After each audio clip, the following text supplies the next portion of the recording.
IDSK platform, this is me, your friend Selvakumar. അപ്പോൾ ഇന്നത്തെ വീഡിയോയിൽ എന്താണ് സംസാരിക്കുന്നത് എന്നുള്ള കാര്യത്തെക്കുറിച്ച് നിങ്ങൾ ഓൾറെഡി അറിഞ്ഞു കാണും. തമ്പനെയിൽ കണ്ടിട്ട് എന്തായാലും നമ്മുടെ BSNL ഈസ് കമ്മിങ് ബാക്ക് എന്നുള്ളത് എല്ലാവർക്കും ഒരു സന്തോഷകരമായിട്ടുള്ള കാര്യമാണ്. അപ്പോൾ അതിൽ പ്രത്യേകിച്ചും ഇതിനെ സപ്പോർട്ട് ചെയ്തുകൊണ്ട് നമുക്കറിയാവുന്ന മിസ്റ്റർ രത്തൻ ടാറ്റ, അതായത് ടാറ്റ സ്റ്റീൽ, അതും BSNL സപ്പോർട്ട് ചെയ്തുകൊണ്ട് വരുന്നുണ്ട് എന്നുള്ള വാർത്ത ഓൾറെഡി നിങ്ങൾ അറിഞ്ഞു കാണും. അപ്പോൾ അതുപോലെ തന്നെ ഇവരിലേക്ക് നമ്മുടെ സ്റ്റാർലിങ്കിൻ്റെ ഓണറായ ഇലോൺ മസ്കും ജോയിൻറ്റ് ചെയ്യുന്നു എന്നുള്ള വാർത്ത ഇപ്പോൾ പല സോഷ്യൽ മീഡിയകളിലെല്ലാം തന്നെ വൈറലായിക്കൊണ്ടിരിക്കുകയാണ്. അപ്പോൾ BSNL ഇവരെല്ലാം ചേർന്നിട്ട് ഉണ്ടാക്കുകയാണെങ്കിൽ അത് എത്രത്തോളമാണ് എഫക്റ്റ് ആയിരിക്കുക എന്നുള്ള കാര്യത്തെക്കുറിച്ചാണ് നമ്മൾ ഇന്ന് സംസാരിക്കുന്നത്. അതിന് മുമ്പായി നമ്മുടെ SK പ്ലാറ്റ്ഫോമിൽ നിങ്ങൾ അംഗമായിട്ടില്ല എങ്കിൽ please subscribe and click the bell icon. എന്നാൽ മാത്രമേ നമ്മളിടുന്ന ഓരോ വീഡിയോസും നിങ്ങളിലേക്ക് എത്തിക്കുന്നതിന് യൂട്യൂബിൻ്റെ അൽഗോരിതത്തിന് സാധിക്കുകയുള്ളൂ ഗൈസ്. So do it. അതുപോലെ തന്നെ ഈ വീഡിയോ ഇഷ്ടപ്പെടുകയാണെങ്കിൽ നിങ്ങൾ ലൈക്ക് തരാൻ മറക്കരുത്. പിന്നെ നിങ്ങളുടെ സുഹൃത്തുക്കൾക്ക് ഈ വീഡിയോ ഷെയർ ചെയ്തും കൊടുത്തേക്കണം. ഓക്കെ ഫ്രണ്ട്സ്, നമുക്ക് ഏവർക്കും അറിയാം ഈ ഒരു കാലഘട്ടത്തിൽ നമ്മൾ ഏറ്റവും കൂടുതൽ ആൾക്കാരും തന്നെ മൊബൈൽ ഫോൺ ഉപയോഗിക്കുന്ന ആൾക്കാരാണ്. മൊബൈൽ ഫോൺ ഒഴിച്ചുകൂടാനാവാത്ത ഒരു ഡിവൈസായിട്ട് മാറിയിരിക്കുകയാണ് ഇന്ന് നമ്മുടെ ജീവിതത്തിൽ. അപ്പം അതുകൊണ്ട് തന്നെ ഈ മൊബൈൽ ഫോണിൻ്റെ പ്രാധാന്യം നമുക്ക് ഏവർക്കും അറിയാം. അത് കൃത്യമായിട്ട് ഉപയോഗിച്ച് കഴിഞ്ഞാൽ ഗുണമുണ്ട്, അത് മിസ്യൂസ് ചെയ്യുകയാണെങ്കിൽ നമുക്ക് ആപത്തും കാര്യങ്ങളൊക്കെ ഉണ്ട്, അത് വേറൊരു വിഷയം. പക്ഷേ ഈ മൊബൈൽ ഫോണും കാര്യങ്ങളും ഉപയോഗിക്കണമെങ്കിൽ നമുക്ക് സിമ്മും കാര്യങ്ങളൊക്കെ വേണമല്ലേ. അപ്പം അതിനെ നമ്മൾ പ്രത്യേകമായിട്ട് കടയിൽ പോയിട്ട് സിമ്മ് മേടിക്കുക, പൈസ കൊടുത്ത് സിമ്മ് വാങ്ങണം. സിം അങ്ങനെ വാങ്ങാൻ മാത്രമല്ല, ഓരോ മാസത്തിനും അതിന് കൃത്യമായിട്ടുള്ള പാക്കേജിന് പൈസ അടച്ച് വേണം നമുക്ക് ഡാറ്റാസും കാര്യങ്ങളും കോളിനും മറ്റ് നെറ്റ്വർക്കിനും കാര്യങ്ങളൊക്കെ ആയിട്ട് നമുക്ക് ഉപയോഗിക്കുക. അപ്പം ഇങ്ങനെയാണ് നമ്മൾ ചെയ്തു വരുന്നത്. അപ്പോൾ ഇപ്പോൾ ഈ മൊബൈൽ ഫോൺ ഉപയോഗിക്കുന്ന ഓരോ സിമ്മുകൾ നോക്കുകയാണെങ്കിൽ അത് ഓരോ പ്രത്യേക കമ്പനികളുടേതായിരിക്കും. അപ്പോൾ ഓരോ കമ്പനിക്കും അവരുടെ പാക്കേജിൽ വ്യത്യാസം കാണും. അപ്പോൾ നമ്മൾ നമ്മുടെ സൗകര്യത്തിന് അനുസൃതമായിട്ടുള്ള സിമ്മും കാര്യങ്ങളൊക്കെയാണ് നമ്മൾ വാങ്ങുന്നത്. അപ്പോൾ വാങ്ങിയിട്ടാണ് നമ്മൾ ഉപയോഗിക്കുന്നത്. അത് നമുക്ക് ഏവർക്കും അറിയുന്ന ഒരു കാര്യമാണ്.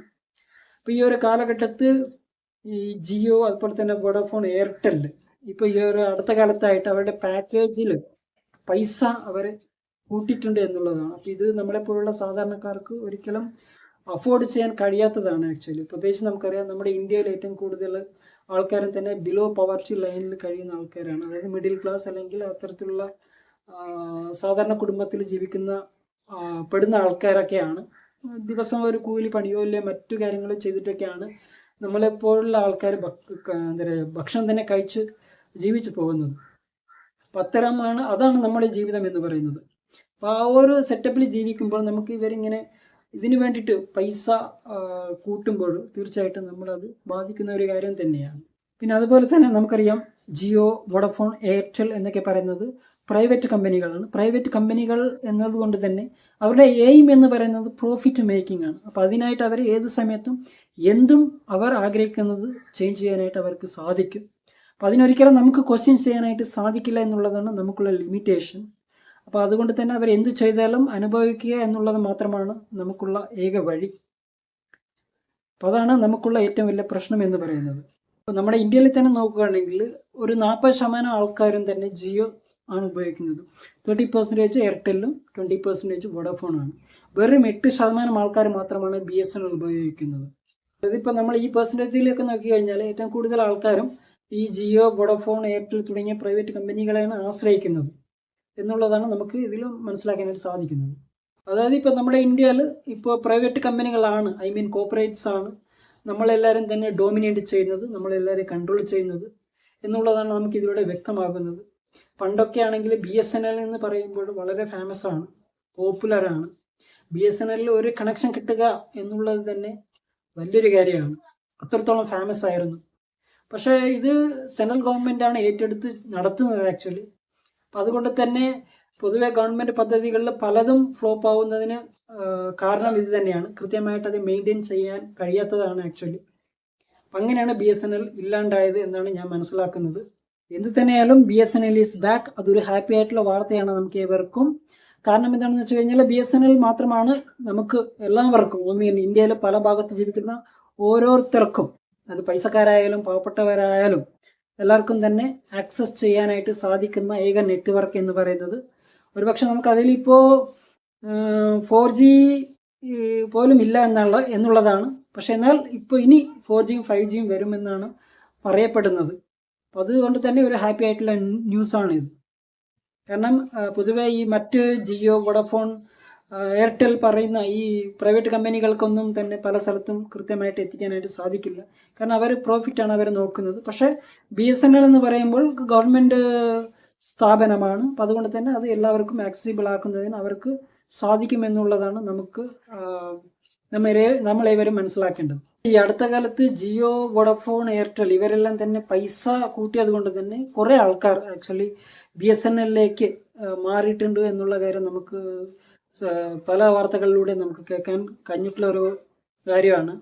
അതായത് നമ്മുടെ മലപ്പുറത്ത് മാത്രം ഏകദേശം 1107 പേരാണ് ആക്ച്വലി മറ്റ് സിമ്മുകളിൽ നിന്ന് BSNLലേക്ക് പോർട്ട് ചെയ്തിട്ടുള്ളത്. ഇപ്പോൾ അതുപോലെ തന്നെ ഇന്ത്യയിലെ പല ഭാഗത്ത് നോക്കിക്കഴിഞ്ഞാൽ ഒരു ഹ്യൂജ് നമ്പർ ആൾക്കാരാണ് ആക്ച്വലി BSNLലേക്ക് മാറിയിട്ടുണ്ട് എന്നുള്ളതാണ് നമുക്ക് മനസ്സിലാക്കാനായിട്ട് സാധിക്കുന്നത്.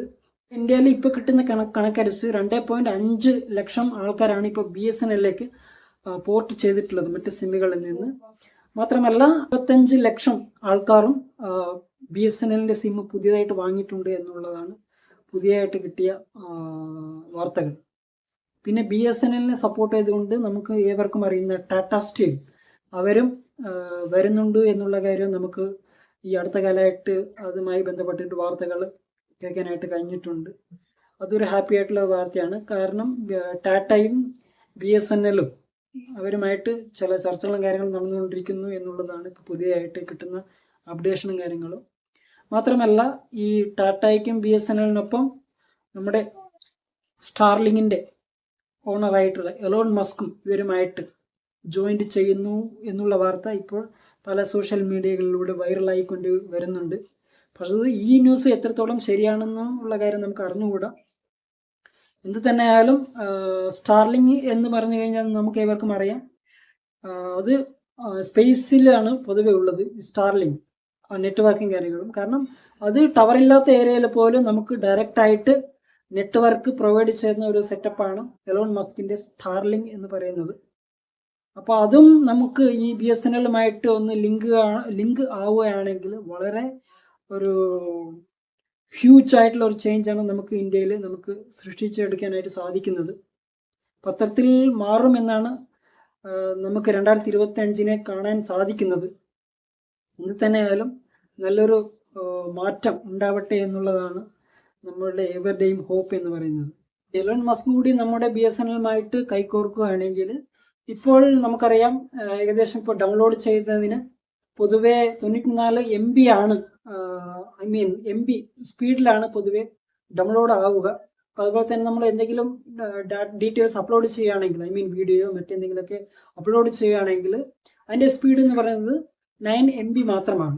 പക്ഷേ ഈ നമ്മുടെ സ്റ്റാർലിങ്കും കൂടി ഇതിൽ കണക്ട് ആകുമ്പോൾ അതിൽ പൊതുവെ 300 Mbps സ്പീഡിലായിരിക്കും പൊതുവെ എന്താ പറയുക അപ്ലോഡും മറ്റു കാര്യങ്ങളൊക്കെ നടക്കുക. അപ്പം അതാണ് സ്റ്റാർലിങ്ക് വന്നാലുള്ള ഏക ഗുണം എന്ന് പറയുന്നത്. പെട്ടെന്ന് തന്നെ കാര്യങ്ങൾ ഈസി ആയിട്ട് ഓരോ കാര്യങ്ങൾ നമുക്ക് ഹാൻഡിൽ ചെയ്യാൻ സാധിക്കും എന്നുള്ളതാണ് നമുക്ക് ഇതിലൂടെ മനസ്സിലാക്കാനായിട്ട് സാധിക്കുന്നത്. അപ്പോൾ എന്ത് തന്നെയായാലും നമ്മുടെ സാധാരണ ജനങ്ങൾക്ക് വേണ്ടിയിട്ട് തീർച്ചയായിട്ടും BSNL വരണം. BSNL വന്നാൽ മാത്രമാണ് നമ്മുടെ സാധാരണക്കാർക്ക് ഈ നെറ്റ്വർക്കിംഗ് കാര്യങ്ങൾ കൃത്യമായിട്ട് ഉപയോഗിക്കാനായിട്ട് സാധിക്കുക, അഫോർഡ് ചെയ്യാനായിട്ട് നമുക്ക് കഴിയുകയുള്ളൂ. BSNL വന്നു കഴിഞ്ഞാൽ തീർച്ചയായിട്ടും ജിയോ, വോഡഫോൺ, എയർടെൽ തുടങ്ങിയ കമ്പനികളിൽ തീർച്ചയായിട്ടും ഒരു ചേഞ്ചസ് സംഭവിക്കും എന്നുള്ള കാര്യത്തിൽ യാതൊരു സംശയമില്ല. അപ്പം അതുകൊണ്ട് BSNL വരണം. അപ്പം അതുകൊണ്ട് ഇപ്പോഴുള്ള ഗവൺമെൻറ് സെൻട്രൽ ഗവൺമെൻറ് ഒരു 20% അച്ചീവ് ചെയ്യണം എന്ന് പറഞ്ഞുകൊണ്ട് BSNL സപ്പോർട്ട് ചെയ്യുന്നു എന്നുള്ളതാണ് ഇപ്പോൾ കിട്ടുന്ന വാർത്തകൾ. അപ്പോൾ എന്ത് തന്നെയാലും അതൊരു നല്ലൊരു വാർത്തയാണ് ആക്ച്വലി. കൂടാതെ ടാറ്റയും വരുന്നുണ്ട്. ഇവരെല്ലാം ചേർന്നിട്ട് നമുക്കൊരു നല്ലൊരു മാറ്റം രൂപപ്പെടുത്തട്ടെ എന്നുള്ളതാണ്. അപ്പം അതിനായിട്ട് നമുക്ക് വെയിറ്റ് ചെയ്ത് നോക്കാം. തീർച്ചയായിട്ടും വരുമെന്ന് പ്രതീക്ഷിക്കുന്നു. അപ്പോൾ അടുത്തൊരു വീഡിയോയിൽ പുതിയൊരു വിഷയമായിട്ട് വരാം. അതുവരെ എല്ലാവർക്കും നല്ലൊരു bye and take care. Love you all.